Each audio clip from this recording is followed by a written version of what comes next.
लोधी वंश। अफगानी थे, क्या थे? अब आपको पता ही है अफगानी कौन होते हैं। पठान। पहला शासक कौन है?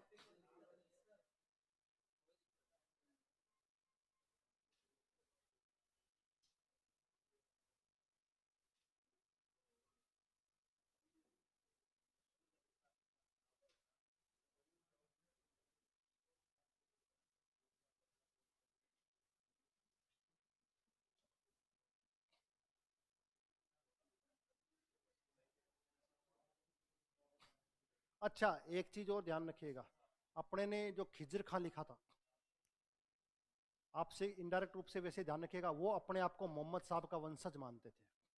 खिज्र खां के ब्रैकेट में कहीं पर भी लिख लेना, हाँ, मोहम्मद साहब का वंशज मानते थे अपने आप को।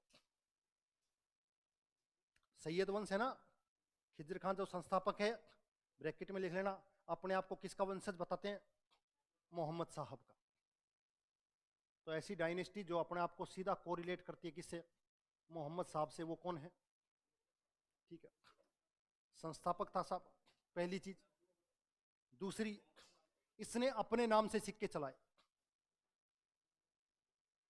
इसने अपने नाम के क्या चलाए?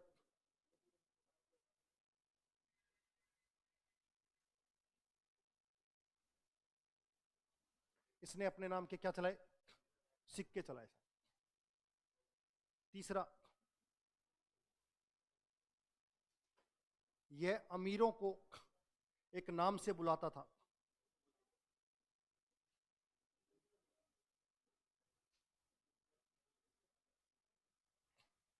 यह अमीरों को एक विशेष नाम से बुलाता था, मनसदे अली कहता था उनको। और इसकी खासियत बड़ी अच्छी थी साहब, ये अमीरों के सामने गद्दी पर नहीं बैठता था, गद्दी या सिंहासन पर नहीं बैठता था।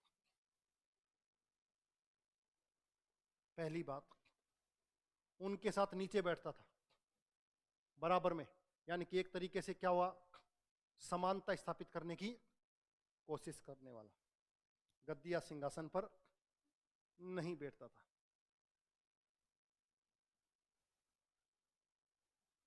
दूसरा, अगर कोई प्रॉब्लम आ जाए, कोई समस्या का इसके पास समाधान नहीं हो, तो अपनी पगड़ी इनके चरणों में रख देता था। तो लिखना, पगड़ी चरणों में रख देता था। भाई, इनको ज्यादा मान रहा है, मनसद ए अली, अली का वंशज बता रहा है किनको? अमीरों को। तो अमीरों के सामने अपने आप को निम्न स्तर पर रखता था, अमीर ऊंचे हैं और मैं कमजोर हूं। और कोई अली, वही अली का, कौन था अली? मोहम्मद साहब का दामाद, मोहम्मद साहब का दामाद, ध्यान है आपको? खलीफा, चौथा खलीफा कौन सा? चौथे नंबर का खलीफा कौन था? अली। अली के बाद में मैंने पुत्र बताए थे हसन और हुसैन, हसन और हुसैन, और बाद में करबला की लड़ाई और मुहर्रम का त्योहार, वो सब उनसे रिलेटेड है। तो मनसद अली कह रहा किसको? अमीरों को। उनके सामने क्या नहीं बैठ रहा? सिंहासन पर नहीं बैठ रहा, और साथ साथ में ये काम कर रहा है। ठीक है, इसने जौनपुर को जीता। किसको? जौनपुर को जीता, पहली चीज। दूसरा, जोधपुर का शासक था हुसैन शाह, उसे पराजित किया। और जौनपुर का सूबेदार बना दिया बरबक सिंह को।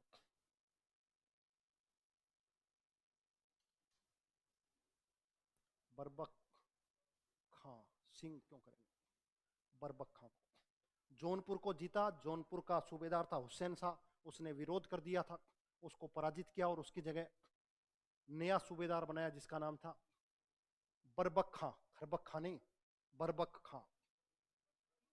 बरबक, क्या? हाँ, अलग अलग सरनेम नहीं होता है। एक्चुअली में क्या होता है कि ये टाइटल ले लेते हैं। क्या ले लेते हैं? टाइटल ले लेते हैं, ये समझ में आ गया। सबसे बड़ी समस्या टाइटल की है, उपाधियों की है। मन मर्जी से उपाधियां क्या कर ली, धारण कर ली। और मैंने कहा उपाधियां आराम से धारण हो जाती थी, कोई मना करने वाला। एक्सचेंज कर लो, आज अपने आप दोस्तों में ले लेते हो ना उपाधि टाइटल, तो मुझे ये कह मैं तुझे ये कहूं, कोई दिक्कत नहीं है। और आजकल तो टाइटल ऐसे हो गए, घर का नाम अलग, बाहर का नाम अलग, कागज का नाम अलग, 3-3 नाम। किसके नाम? 3-3 नाम। टाइटल की बात है, आजकल नया ट्रेंड चल रहा है, पिताजी का नाम अपने नाम के साथ लिखने वाली ट्रेंड चल गई। समझ में आ गया। आने वाले समय में हो सकता है माता का नाम लिखने का ट्रेंड आ जाए। जैसे जैसे लोग क्या हो गए, जागरूक हो जाएंगे, जैसे जैसे आपका बर्थ सर्टिफिकेट बनेगा उस समय, अब तो पहले तो पता ही नहीं था, होता ही नहीं था। दूसरा, अब थोड़ा सा और मॉडिफिकेशन होने लगा। अब लोगों को जब बर्थ सर्टिफिकेट बनाने तुरंत इंफॉर्मेशन हॉस्पिटल से जाती है, तो उसी समय नाम बताना पड़ता है। छोटा ब्रदर पोलैंड से आया, तो उसके वहां पर क्या है कि बच्चे का नाम पहले से बता दो। लड़का दो नाम दे दो, लड़के का अगर लड़का होगा तो ये, लड़की होगी तो ये। हाँ, ये अलग बात है कि वहां पर ये छुपाते नहीं है। ये जो यहाँ पर अपने बताया नहीं जाता ना, वहां पर स्पष्ट बता देते हैं लड़का है या लड़की है। वहां ये टेंडेंसी नहीं है कि किसी को बताया नहीं जाएगा, क्योंकि हिंदुस्तान के अंदर तो लड़की है, तो ये समस्या है। आई समझ में? तो धीरे धीरे परिवर्तन आने वाला समय यही देखने को मिलेगा। तो ठीक है, बहलोल लोधी आपको ध्यान रखना है। बहलोल लोधी के समय की स्थिति और डाउन हो गई है। यानी कि राजा, मैंने कहा राजा क्या कर रहा है, तो राजत्व का जो सिद्धांत है, जो किंगशिप है, कर राजा विशेष होता है, वो विशेषता धीरे धीरे क्या हो रही है, समाप्त हो रही है। और इसी को बाद में लागू करेगा कौन? सिकंदर लोधी। तो अगली हेडिंग लिखो, सिकंदर लोधी। हाँ, अगला शासक सिकंदर लोधी। सबसे महत्वपूर्ण यही है इसमें पढ़ने वाला। हाँ, सबसे महत्वपूर्ण यही शासक है, ध्यान रखिएगा।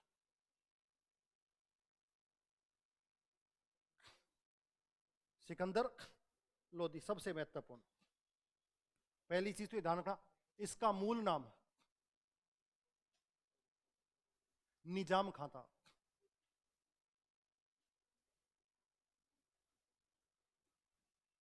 मूल नाम क्या था? निजाम खां।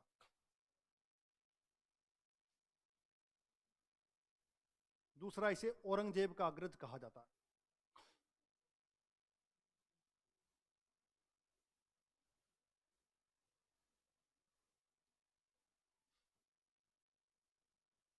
यानी कि एक तरीके से ये कैसा था? कट्टर मुसलमान था।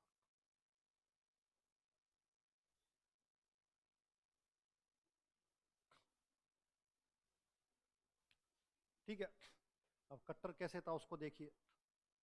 एक तो इसने जितनी भी मुस्लिम महिलाएं थी,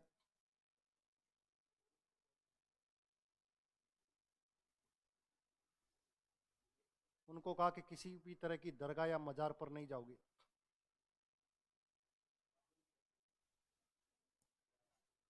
दरगाह या मजार पर आपकी कोई एंट्री नहीं होगी।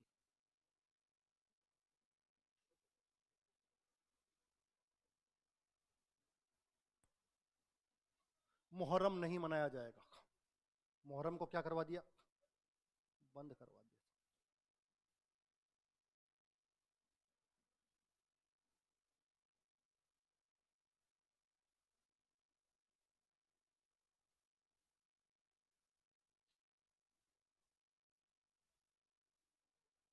नगर कोट के मंदिर को लूटा, मंदिर को लूटा, और उसकी मूर्ति मांस तोलने के लिए दी गई।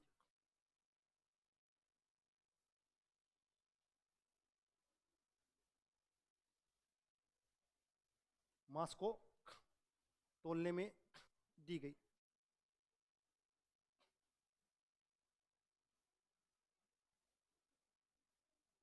तीर्थ यात्रा पर भी टैक्स लगा दिया।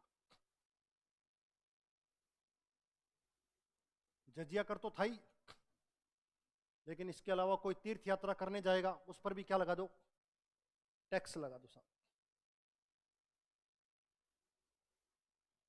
हाँ, लेकिन एक चीज इसकी अलग यूनिक थी, वो ये थी, ये खुद अच्छा कवि था, कविताएं लिखता था। क्या था? कवि था, और कवि का एक नाम भी था।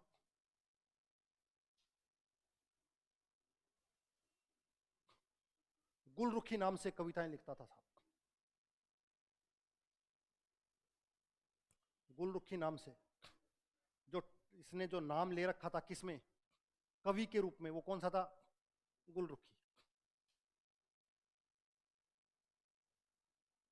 कवि था, गुलरुखी के नाम से क्या लिखता था, कविताएं लिखता था। और कविताएं किस भाषा में थी, फारसी भाषा में। सल्तनत काल की आपसे भाषा पूछे तो मूल रूप से कौन सी करनी है, फारसी भाषा। समझ में आया, सल्तनत काल की। कवि था, तीर्थ यात्रा पर क्या लगा दिया, टैक्स लगा दिया। कवि था, कवि किस नाम से अपनी कविता के नीचे अपना टाइटल जो लिखता था, नाम, वो क्या लिखता था, गुलरुखी। और किस नाम से लिखता था, फारसी भाषा में। अच्छा, इसका जो कविता का संग्रह है उसे एक नाम दिया गया था, लज्जत ए सिकंदरी।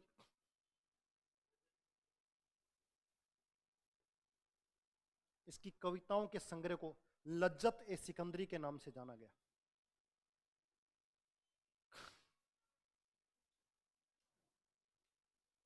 कविताओं का संग्रह लज्जत ए सिकंदरी के नाम से।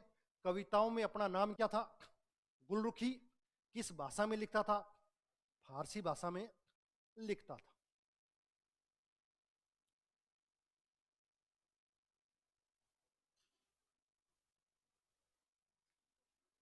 इसके अलावा एक चीज और लिखिएगा,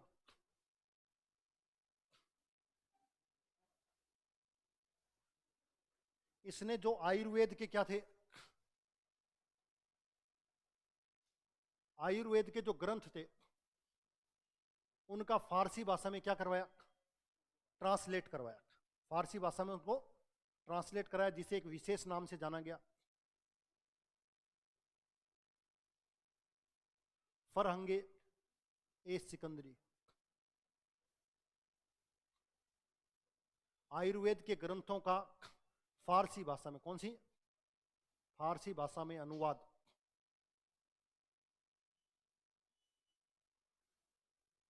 फरंगे ए सिकंदरी के नाम से जाना जाता है।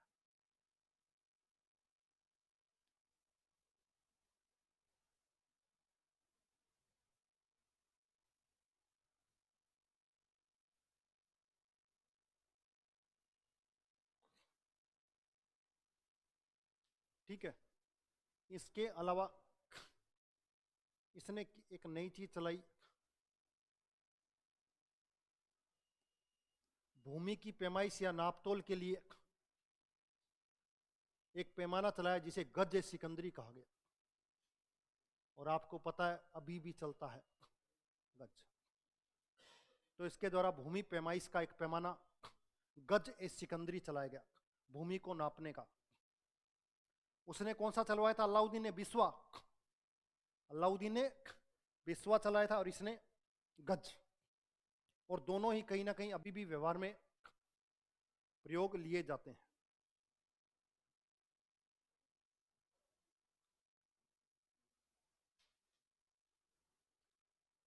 ठीक है।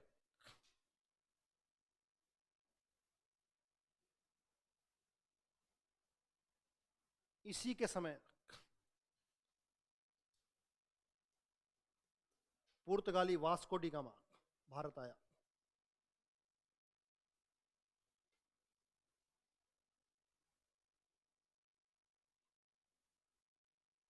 तो आपसे पूछे, जब वास्को डी गामा भारत पहुंचा उस समय दिल्ली की गद्दी पर कौन बैठा था, तो सिकंदर लोदी बैठा था।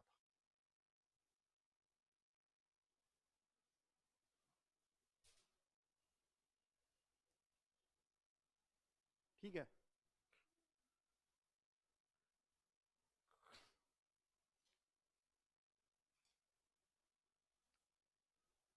इसके अलावा इसकी लास्ट और इंपॉर्टेंट चीज,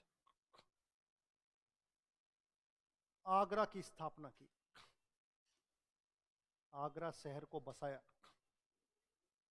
1504 में। आगरा 1504 के अंदर आगरा।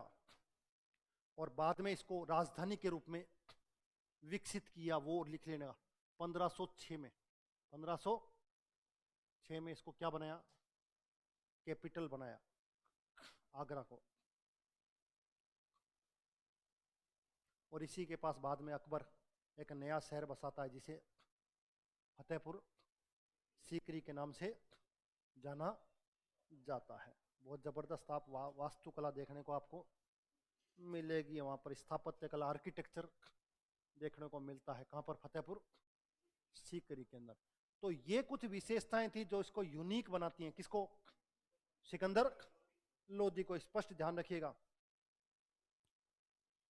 एक चीज मेरे दिमाग से निकल रही है, वो मैं कल बताऊंगा, क्योंकि पहला सुल्तान था जो शायद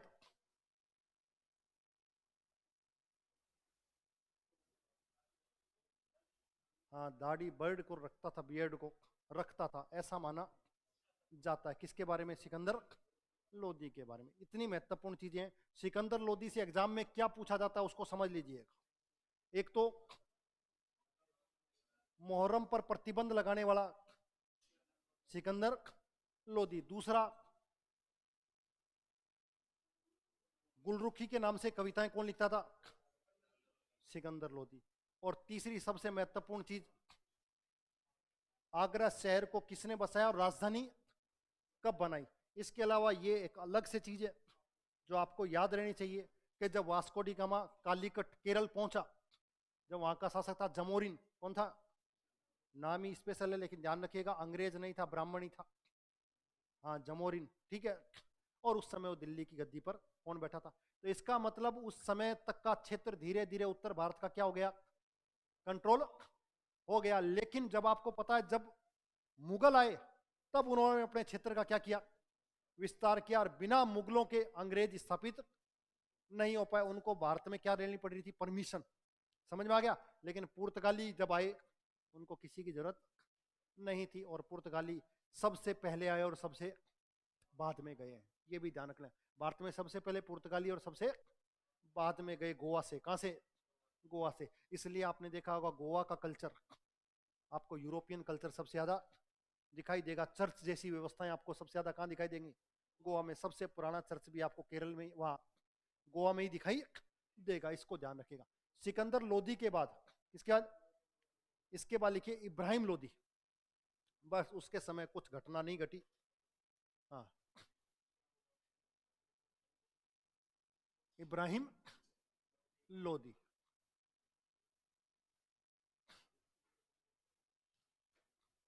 अब ये जो था ये परिपक्व नहीं था, एक्सपीरियंस वाला नहीं था। समझ में आ गया। जो सिकंदर लोदी ने अपने आप को स्थापित किया उसको ये बचाकर नहीं रख सका। इससे इसके समय बिहार और बंगाल ने अपने आप को स्वतंत्र घोषित कर दिया, अपने आप की सत्ता स्थापित कर दी, और इसने उसको प्राप्त करने की भी कोशिश नहीं की। तो इसका मतलब कहीं ना कहीं इसकी कमजोरी दर्शाता है। समझ में आ गया। और इसके अंदर मैंने कहा नया ही लड़का था, कहते हैं कि 22-24 साल की गद्दी पर बैठ गया था, तो इसके पास उतना अनुभव भी नहीं था। समझ में आ गई बात। उसके बाद इसकी दो लड़ाइयां होती है इतिहास में।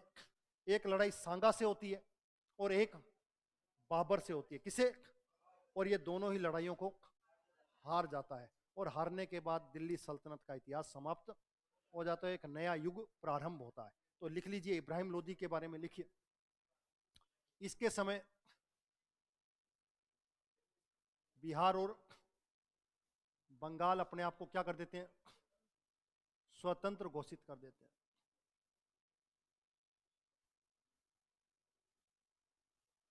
ठीक है।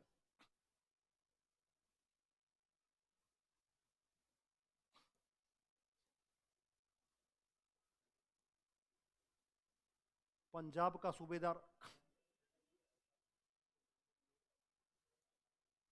दौलत खां, पंजाब का सूबेदार दौलत खां, और इसका चाचा आलम खां।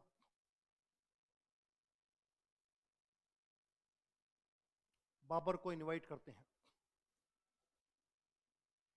बाबर को निमंत्रण देते हैं। अब ये तो निमंत्रण इसलिए देते हैं कि इब्राहिम लोदी को हरा देगा और हमें गद्दी पर बैठा देगा। लेकिन बाबर जो काबुल में भटक रहा है, जो काफी लंबे समय से संघर्ष कर रहा है, और जो उसकी इच्छा शक्ति है वो बड़े साम्राज्य को स्थापित करना, वो पूरी नहीं हो पा रही है, उसी को यहाँ पर जब भारत में आता है तो भारत उसको प्रभावित करता है, और वो एक साम्राज्य की क्या करता है, स्थापना करता है, जो लंबे समय तक भारत पर क्या कर रहा है, राज कर रहा है, शासन कर रहा है। ध्यान रखिएगा, इसके समय दो लड़ाई होती है। पहली खातौली का युद्ध,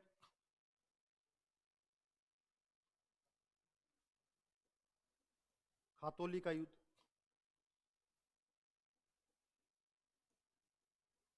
1517 में।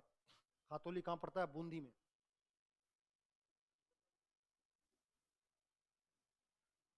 ठीक है, किस किस के बीच? राणा सांगा और इब्राहिम लोदी के बीच। और इब्राहिम लोदी क्या हो गया, और चुपचाप वापस दिल्ली की गद्दी पर जाकर बैठ गया।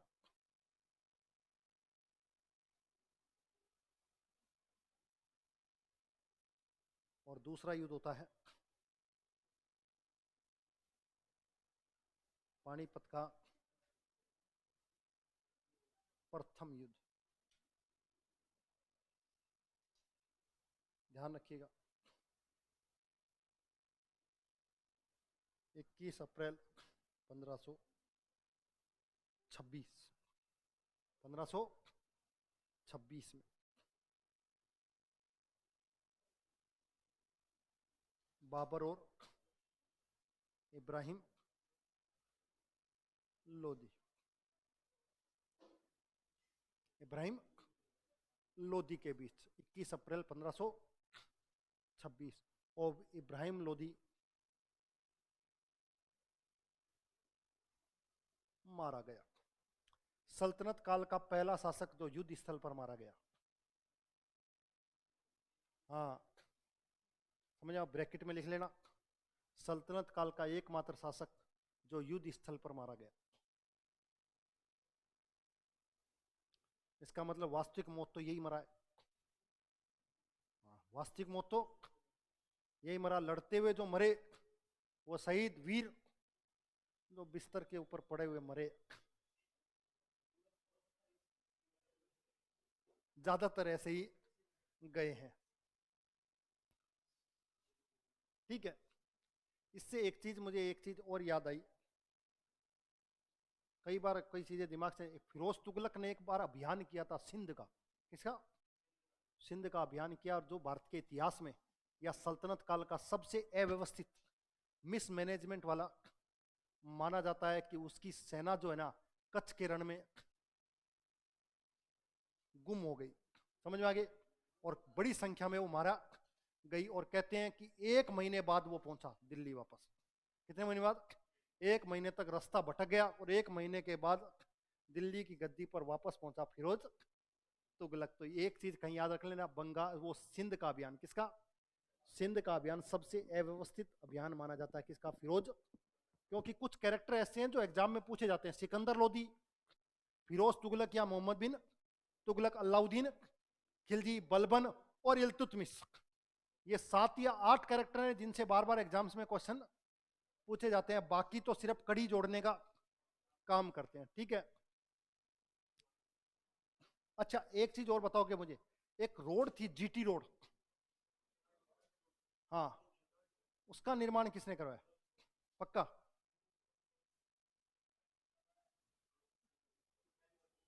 वो देख,